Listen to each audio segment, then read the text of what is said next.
गोंडवाना समाज द्वारा विश्व आदिवासी दिवस मनाया गया। आदिवासी महासभा के जिलाध्यक्ष दिनेश शिवने ने बताया, गोंड राजाओं और गोंडवाना समाज का इतिहास प्रारंभ से ही गौरवशाली रहा है। कार्यक्रम के दौरान युवाओं को नशा न करने और शिक्षा हेतु संकल्पित किया गया। कार्यक्रम में गोंडवाना समाज महासभा के जिलाध्यक्ष दिनेश शिवने, ग्रामीण इकाई जिलाध्यक्ष मुकेश धुर्वे, मुख्य अतिथि विनोद कुमरे, महिला प्रकोष्ठ जिलाध्यक्ष श्रीमती कृष्णा ठाकुर, दयाराम उइके, युवा कार्यकर्ता रवि के साथ सैकड़ों आदिवासी युवा शामिल हुए।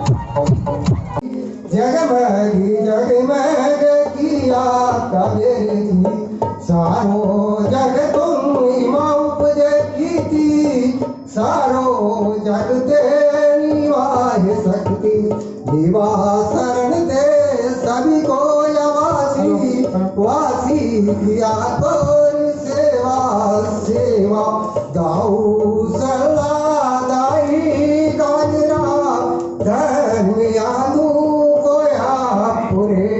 एवं रंगना झंडा मावा गोर लिंगो मुठवा पे, गोर लिंगो मुठवा पे, जय सेवा बड़ा पेन तुम जय जय पर तो पे, जय सेवा सल्ला गया, जय सेवा कोया पूरे, जय सेवा कोया।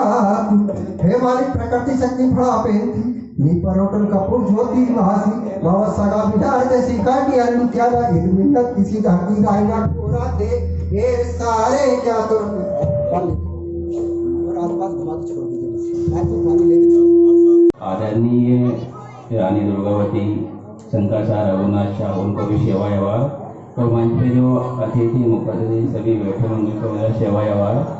मैं ये कहना चाहूँगा कि पढ़ तो लेते हैं, बाकी पढ़ने के बाद भी ये स्थिति है इस समय कि नौकरी नहीं मिल पाती, और अपने जो भी भाई लोग पढ़ते जरूर है, बाकी वो बिजनेस पर ध्यान नहीं देते।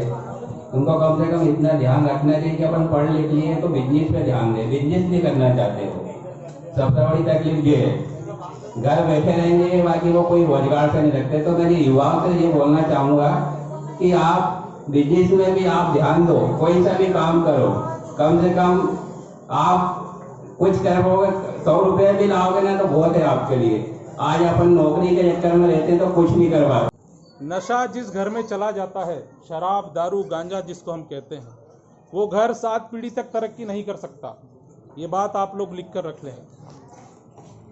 अभी तो ऐसा देखा जाता है कि बाप दारू पी रहा है, शराब पी रहा है, धीरे से जब बेटा 20 साल 18 साल का होता है वो भी रास्ते लग जाता है और दोनों बाप और बेटे एक साथ बैठ करके शराब पीते हैं, और इसका बहुत गलत असर हमारे उस परिवार की आर्थिक स्थिति पर पड़ता है। और उसी एक हमारी कमजोरी का फायदा उठाकर हमारी जमीनें, हमारा वर्चस्व हमसे छीन लिया गया। आप लोग इस चीज को भली भांति जानते हैं। हमारा जो हमारी एक कमजोरी थी उसी का फायदा उठा, और आज भी हमारे युवाओं में वो कमजोरी देखी जा रही है।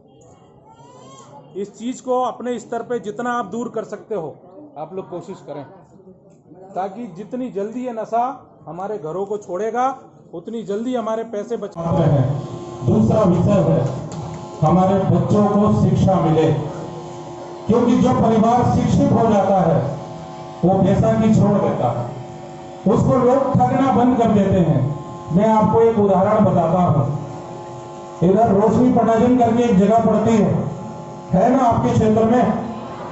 रोशनी पटाजन के पास एक डैम बनाया गया। जब डैम बना तो हमारे आदिवासी भाइयों को लाखों रुपए मिले। जब लाखों रुपए मिले तो उनको ये तक नहीं मालूम था कि बैंक से पैसा कैसे निकाला जाए। ये एक ऐसी स्टोरी है जो मेरे को वहां के स्थानीय निवासी अदर समुदाय के व्यक्ति ने बताई थी और वही मैं आप लोगों के बीच साझा कर रहा हूं।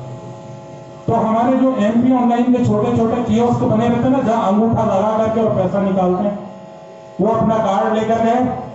उन्होंने कहा भैया मेरे को 10,000 चाहिए। वहां उन्होंने अंगूठा लगाया, 10,000 आपको दिया, निकाले 20,000 और 10 अपने पास रखे। आर्थिक समझ तक नहीं हमारे लोगों को, पैसे की समझ नहीं है, पैसा कितना निकल रहा है, कहां से निकल रहा है। और इसका बहुत बड़ा कारण है अशिक्षा, शिक्षित नहीं होना। आप इस चीज की चिंता करें कि आपका कोई भी बच्चा अनपढ़ नहीं रह पाए, वो शिक्षित हो। चाहे एक टाइम खाना कम खाएंगे लेकिन बच्चे को जरूर पढ़ाएंगे। अगर मैं पढ़ा लिखा नहीं होता, मेरे माता पिता भी मजदूरी करते थे, मैं पढ़ा लिखा नहीं होता। हमेशा हम लोगों ने धरती माँ की पूजा की है और धरती माँ को भारत के संविधान में या भारत में हम लोग माँ का दर्जा देते हैं, यानी भारत हमारी माँ के समान है। और हम आदिवासी जो हैं सच्चे देशभक्त हैं, इस देश की हर लड़ाई में हम शामिल रहे हैं। मैं परम शक्ति बड़ा बहन के चरणों में नमन करते हुए अपनी बात को आरंभ करूंगा।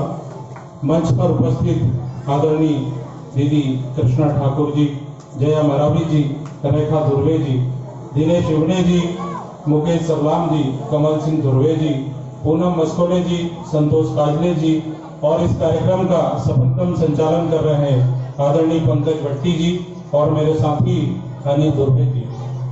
जैसा कि आप सब लोग जानते हैं कि आज 9 अगस्त है।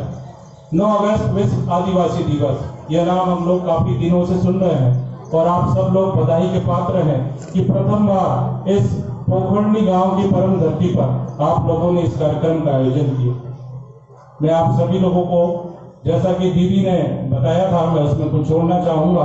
थोड़ा सा आप लोगों को जानकारी हो कि ये दिवस क्यों मनाया जाता है, कब से मनाया जाता है। मैं आप लोगों को बताना चाहूंगा कि देश से अनेक देशों को मिला करके एक संगठन बना है। आप लोग थोड़ा ध्यानपूर्वक सुने तो आपका थोड़ा नॉलेज बढ़ेगा इस विषय में। उसे कहते हैं संयुक्त राष्ट्र संघ, जो कि बहुत सारे देशों का एक संगठन है। और संयुक्त राष्ट्र संघ जो संगठन है, उसका ये कर्तव्य है, उसके ये काम है कि इन देशों के अंदर जितने भी मनुष्य निवास करते हैं उन सबके हितों की रक्षा, उनके अधिकारों की रक्षा, उनके स्वास्थ्य की चिंता, उनके संरक्षण की चिंता करने के लिए संगठन बनाया गया।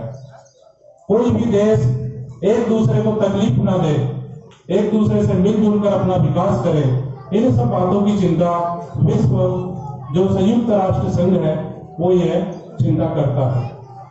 उसी संयुक्त राष्ट्र संघ ने 23 दिसंबर 1994 को एक प्रस्ताव पारित किया। उस